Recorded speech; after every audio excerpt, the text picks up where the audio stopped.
নমস্কার বন্ধুরা, তোমাদের সবাইকে স্বাগত জানাই ইন্ডিয়া থেকে আরও একটা নতুন ব্লগে। দেখতে দেখতে দিনগুলো কি করে পেরিয়ে যাচ্ছে বুঝতেই পারছি না।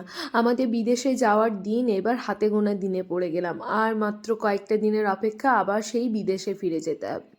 যাই হোক, আজকে তো মামা শ্বশুর বাড়িতে ছিলাম, সেখান থেকে এখন আমরা আমার বাপের বাড়ি বোলপুরের উদ্দেশ্যে রওনা দিচ্ছি। লোকাল ট্রেনে চেপে কিন্তু আমরা যাচ্ছি হচ্ছে তোমার বোলপুর। এই দেখো তিয়াস বসে আছে কি সুন্দর সবার মাঝখানে, আর মা বাবাও ছিল, মানে আমার শাশুড়ি মা শ্বশুর মশাইয়ের সঙ্গী। তো ওরা মাঝপথে নওদারঢাল স্টেশনে নেমে গেল, কারণ ওখানে ওরা কাজ করছে। তারপর আমার ননদ আসবে, ভাইফোঁটা হবে ওখানে, আর আমার তো বাপের বাড়ি যেতে হবে, সেই জন্য আমি বাপের বাড়ি চলে এলাম।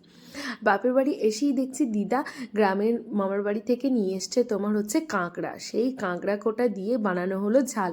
এই কদিন ধরে বাজারে, বোলপুর বাজারে এত কাঁকড়া খোঁজা হয়েছে। তারপরে ভেদিয়া থেকে যেসব মেয়েগুলো কাঁকড়া নিয়ে এসে বসে, বাবা ওদেরকেও বলেছে, কিন্তু কেউ কাঁকড়া খুঁজে খুঁজে পায়নি। কোনো রকমে দিদা গিয়েছিল বাড়ি থেকে গিয়ে, মানে মানুষজনদেরকে বলে ওই 4-5টার মতো কাঁকড়া পেয়েছে। সেই কাঁকড়াই আমার ছেলেকে নিয়ে এসছে, কারণ আমার ছেলেই ঝোঁক ধরেছিল কাঁকড়া খাবো। ও ইন্ডিয়াতে আসার আগে বলেছিল ইন্ডিয়া গিয়ে আমি কাঁকড়া আর গুগুলি এই দুটো জিনিস খাবো। তো গুগুলি তো বেশ ভালোই খাওয়া হচ্ছে, ডেলি খাওয়া হচ্ছে বলা যেতে পারে, কিন্তু কাঁকড়াটা পাইনি। কাঁকড়াটা আজকে দিদা নিয়ে এসছে, সেটাই মা চচ্চড়ি বানিয়ে দিয়েছে, বেশ ভালো করে ঝাল বানিয়ে দিয়েছে। সেটাই এখন ও বসে বসে খুব তৃপ্তি সহকারে খাচ্ছে, মানে ভাত কি খাবে, কাঁকড়ায় খেয়ে যাচ্ছে। আর এই দেখো মা মেয়ে এসছে, মানে তো হাজার রকমের আইটেম রান্না করা, অনেক রকম আইটেম দিয়ে দুপুরে খাওয়া দাওয়া করলাম। তারপর দুপুরে একটু ভাত ঘুমও দিলাম, যেহেতু কালী পুজোর পরপর 2টো রাত জেগেছি, সেজন্য ভাত ঘুম দিয়ে তারপরে এখন সন্ধেবেলায় মা বললো চল পাড়ার কালীটাকে একটু প্রণাম করে আসবি, কারণ দেখিসই তো নি। হ্যাঁ চলো। তা পাড়ার আমাদের বাড়ির পাশেই যে মা কালী আছে সেখানে এলাম একটু প্রণাম করতে। আর দেখো কি সুন্দর প্যান্ডেলটা করেছে, এখানে বাচ্চাগুলো বসে বসে খেলা করছে, দেখে এত ভালো লাগছে, সেই আমাদের ছোটোবেলার কথাগুলো মনে পড়ে আছে। আর তিয়াসও এখানে এসে কি সুন্দর সবার সাথে মানিয়ে গুছিয়ে নিয়ে খেলা করতে লেগে গিয়েছে।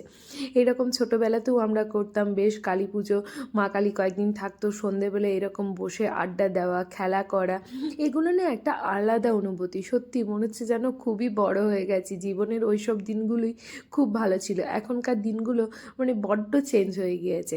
যাই হোক, আমার ছেলে এইসব জিনিসগুলো করছে দেখে আমার খুবই আনন্দ লাগছে, কারণ ছেলের মধ্যে দিয়ে আমি আবার সেই ছোটোবেলা ফিরে পাচ্ছি। তারপর বাবা নিয়ে এসছে হচ্ছে বাজি, বিভিন্ন ধরনের বাজি নিয়ে এসছে, কারণ নাতির সাথে বাজি ফোটাবে বললে। বাবারও বাজির খুব পরিমাণ শখ, বাবাও বাজি ফোটাতে খুব ভালোবাসে, আর তার সাথে তো নাতির আবদার বাজি আনতেই হবে, তাই বিভিন্ন ধরনের বাজি নিয়ে এসছে, সেগুলোই এখন সন্ধেবেলাতে ফোটানো হচ্ছে। দেখো বাবাও দাঁড়িয়ে আছে, তার সাথে তিয়াসের বন্ধু দাদা সবাই মিলে এখন বাজি পোড়ানো হচ্ছে।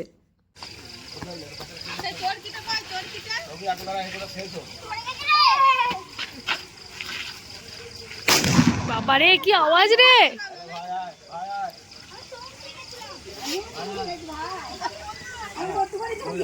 এই বোমটা খুব আওয়াজ। হ্যাঁ দেখছি।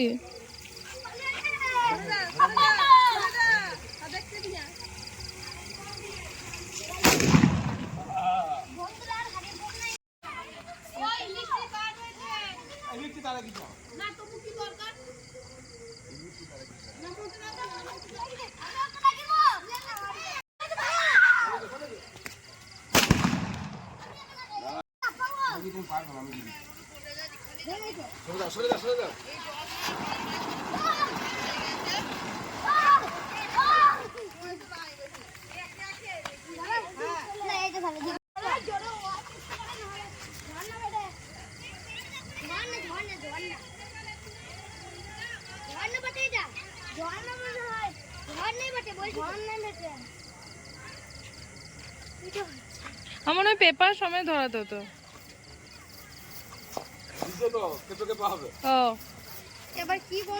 ডিজে ডিজে লাইট,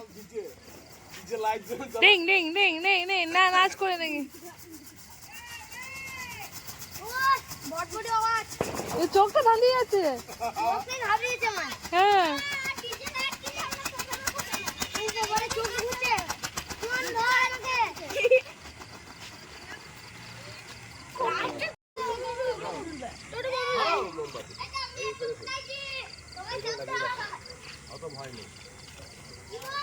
আমি হাত আজকে দাও না,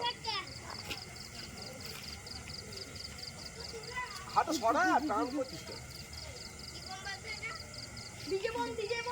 যা ইয়ে শেষ হয়ে গেল। যা যা যা যা, খাওয়া যাবে না।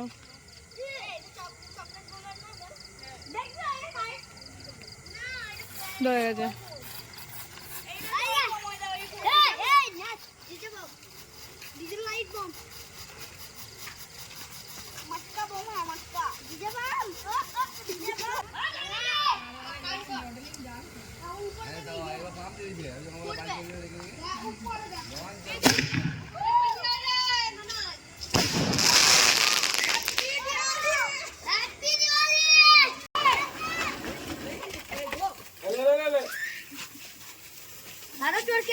আরো দুগুলো কালার হবে দেখ।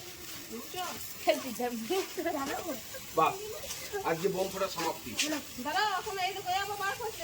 ও খাও কালি ফটকা। ও চোরকে হয়তো ধরি দে, ধরে দে, ধরে দে। বন্ধুটা ধরি দে, বন্ধুটা ধরি দে। নামা নামা আরো না না নামা।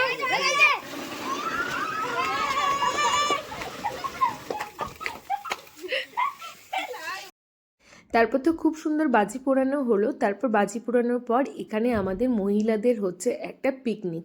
এই মহিলা পিকনিকটা হচ্ছে আমাদের যে দুর্গাপুজোটা হয় সেটা হচ্ছে মহিলা পরিচালিত দুর্গাপুজো। তাদের যারা সব চাঁদা টান্দা তোলে, কাজে কর্মে সব সময় নিযুক্ত থাকে, তাদেরকে নিয়েই একটা আমাদের এই মাঠে পিকনিকের আয়োজন করা হয়েছে। তাই সেটাই রান্নাবান্না হচ্ছে। আর আমি তো যদিও দুর্গাপুজোয় ইনভলভ ছিলাম না, আমি চাঁদাও তুলতে যাইনি, বা আমি তো বিদেশে মাটিতেও ছিলাম, কিন্তু আমার নামটাও এখানে অ্যাড করা হয়েছে।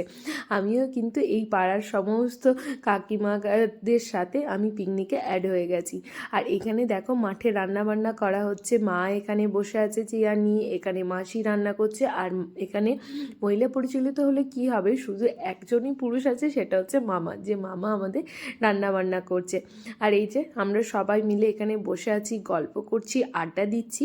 আর এখানে মামা সুন্দর করে রান্না বান্না করে রেখেও দিয়েছে ঢাকাঢুকি দিয়ে। এখানে অলরেডি তোমার ভাত হয়ে গিয়েছে, আলু পোস্ত হয়ে গিয়েছে, আর তার সাথে হচ্ছে তোমার চিকেন কারি। এটাই হচ্ছে আজকের মেনু। আর মামার রান্না এত সুন্দর বানায় কি বলবো। আর এইরকম পিকনিকে মাঠে বসে খাওয়ার যে একটা আলাদা আনন্দ, ওহ সত্যি এগুলো মানে বিদেশে ফিরে গিয়ে আমি আবার খুব পরিমাণে মিস করব। আর আমাদের পাড়াটা জানো তো খুবই জমজমাট একটা পাড়া, মানে সবাই সব সময় কিছু না কিছু হই হুল্লোড় নিয়ে ব্যস্তই থাকে, মজাতে থাকে। মানে পাড়াতে এসে থাকলে আমাদের পাড়ায় কারোর কোনো দিন মন খারাপ হয়ে থাকবে না। যাই হোক, দেখতে দেখতে এখানে খাবার পরিবেশন হয়ে গেছে। একটা মাসি আবার বানিয়ে এনেছে, মাসি হচ্ছে পটলের ভর্তা। সেই পটল ভর্তাটাও দারুণ সুন্দর বানিয়েছে। তিয়াসও দেখো এখানে বসে গিয়েছে খেতে। তাহলে ভাত, পটল ভর্তা, আলু পোস্ত, চিকেন কারি, এইসব খাওয়া দাওয়া দিয়ে আজকের ব্লগটা এখানে শেষ করছি। কেমন লাগলো এই বাপের বাড়ি স্পেশাল ব্লগ অবশ্যই কিন্তু কমেন্ট করে জানিও। ভালো লাগলে প্লিজ পেজটাকে একটু ফলো এবং লাইক করে দিও। আর যারা ইউটিউব থেকে দেখছো প্লিজ চ্যানেলটাকে একটু সাবস্ক্রাইব করে দিও। আবার কালকেই দেখা হবে ইন্ডিয়া থেকে আরও একটা নতুন ব্লগ নিয়ে।